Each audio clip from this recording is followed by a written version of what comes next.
نے اس سے کہا تم نے کہا کہ میں شادی نہیں کروں گا. فرمایا تم اللہ سے زیادہ ڈرنے والے ہو یا میں اللہ سے زیادہ ڈر. فرمایا آپ جیسے ڈرنے والا کو. فرمایا میری تو شادیاں بھی میں نے کی ہیں, میرے بچے بھی ہیں. میرا طریقہ یہ ہے النکاح من سنتی. یہ اس موقع پر فرمایا النکاح من سنتی فمن رغب عن سنتی فلیس منی. نکاح میرا سنت طریقہ ہے, یعنی یہ میرا راستہ ہے. سنت کے معنی حضور صلی اللہ علیہ وسلم کا راستہ ہے. جو نکاح نہیں کرتا حضور نے فرمایا وہ میرے امت میں سے نہیں. دیکھیے اس کی بھی علماء اکرام نے تھوڑی سی تفصیل بیان کی. میں اصل بات کی طرف جانا چاہتا ہوں, میں تمہید میں پڑ گیا, صرف یہ چند باتیں تمہیداً عرض کر رہا ہوں.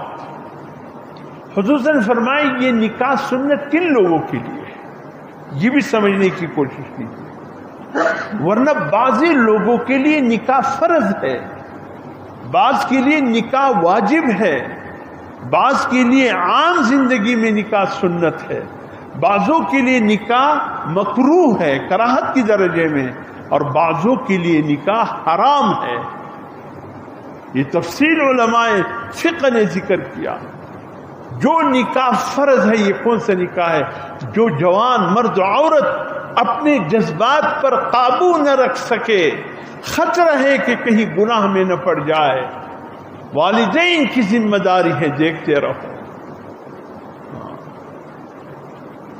ویسے عام طور پر یہ بھی فقہ کے ایک مسئلہ ہے, جو گرم علاقوں میں رہتے ہیں وہ وقت سے پہلے بالغ ہو جاتے ہیں, اور جو ٹھنڈے علاقوں میں رہتے ہیں ٹھنڈ کی وجہ سے ان کی بلوغت میں کچھ وقت مزید 1-2-3 سال کا عرصہ لگتا ہے.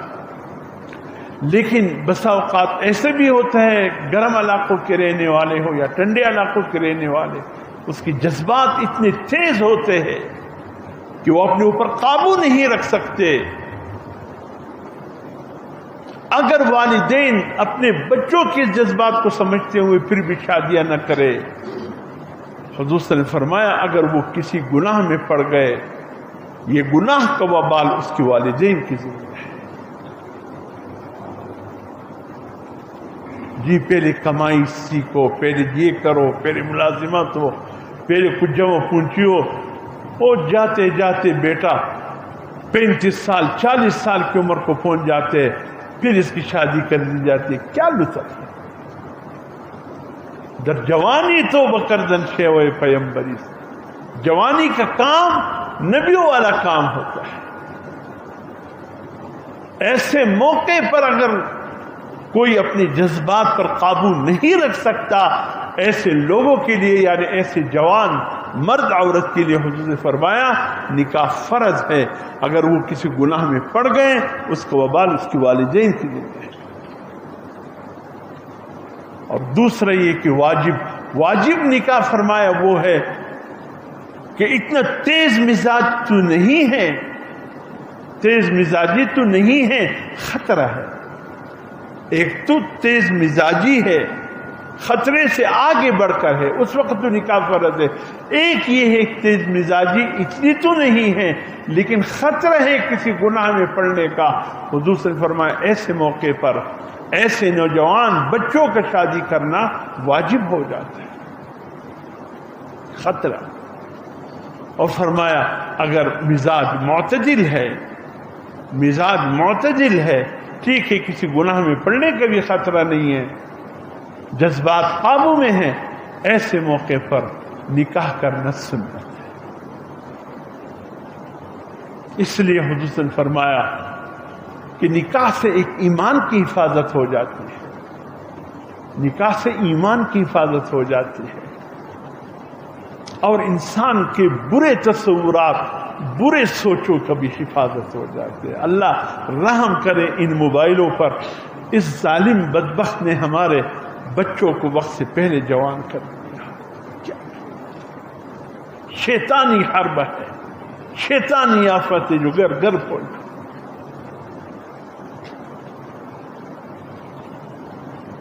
بہرحال یہ والدین کی ذمہ داری ہے کہ عام زندگی میں اگر جذبات قابو میں ہیں تو نکاح سنت ہے.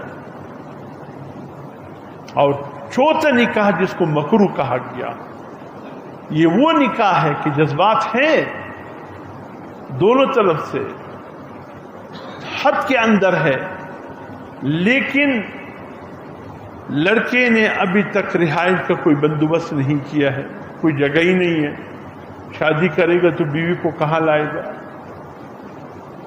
اور بھی معاملات ہے زندگی کا، اگر ابھی تک اس کو اس نے برابر نہیں کیا، واقعی ایسی صورتحال ہے، ایسے موقع پر اس کے لیے فی الوقت نکاح مکروہ ہے۔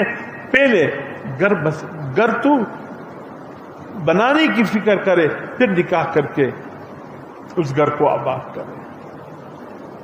ایک نکاح حرام ہے، حرام جانتے ہو کون سا نکاح ہے؟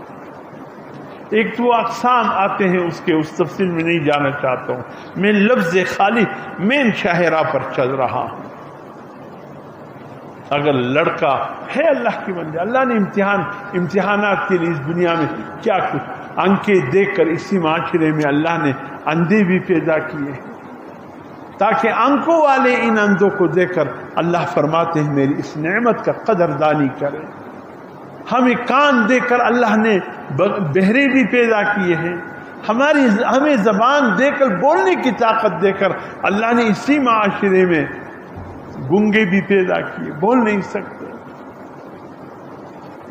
تمام اعضاء دے کر اللہ نے ہمیں دماغ دیا جس کی وجہ سے ہم انسان کہلاتے۔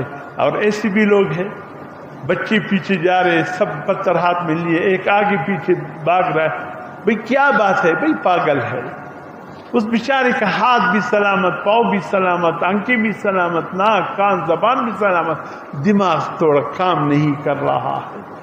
اللہ نے معاشرے میں ایسے لوگوں کو بھی پیدا کیا ہے تاکہ اللہ کی اس نعمت کی قدردانی کی ہمیں توفیق ہو کہ اللہ شکر ہے ہمارے دماغ صحیح ہے، ہم ایک صحیح انسان کہلانے کے مستحق ہیں۔ اسی طریقے سے اسی معاشرے میں یہ قوت شہواتی ہے جس کو بولتے ہیں، یہ اللہ کی زبردست نعمت ہے، زبردست نعمت ہے، اور اسی معاشرے میں ایسے لوگ بھی ہیں جو اس نعمت سے محروم ہیں۔ کتنے ایسے ماں باپ ہیں جو اپنے بیٹے کی اس حالت کو دیکھ کر کڑکتے ہیں، روتے ہیں، لیکن اللہ کی جانب سے ہے، اس میں بیچارے میں شادی کی صلاحیت نہیں ہوتی، نکاح کی صلاحیت نہیں ہوتی، کبھی دکھاوے کے لیے اپنے ایسے نوجوان کا شادی بھی کر دیتے ہیں، عمر بھر کے لیے بچی کی زندگی کو برباد کر لیتے ہیں۔ ایسے موقع پر والدین کو اپنے بیٹی کی حالت کا علم ہوتا ہے کہ یہ شادی کا اہل ہے کہ نہیں۔ ایسے موقع پر اگر کسی کوئی یہ قوت نہیں رکھتا اور اس کی شادی صرف دکھلاوے کے لیے کر دی تاکہ لوگوں کو بتائے کہ میں نے بھی اپنی بیٹی کی شادی کی ہے اور بیٹے میں شادی کی صلاحیت نہیں ہے، ایسے موقع پر یہ نکاح حرام کہلاتا ہے۔ تو اس لیے میرے محترم دوستو، حضور صلی اللہ علیہ وسلم نے اس نوجوان کو سمجھایا کہ دیکھو نکاح میری سنت ہے، اگر تو نے قسم کھایا ہے اس قسم کو توڑ دو یا پھر میرے طریقے سے ہٹ جاؤ۔ اس لیے کہ جو نکاح کے طاقت رکھنے کے باوجود نکاح نہیں کرتا، شادی نہیں کرتا، حضور صلی اللہ علیہ وسلم فرماتے فلیس منی، وہ میری امت میں سے نہیں۔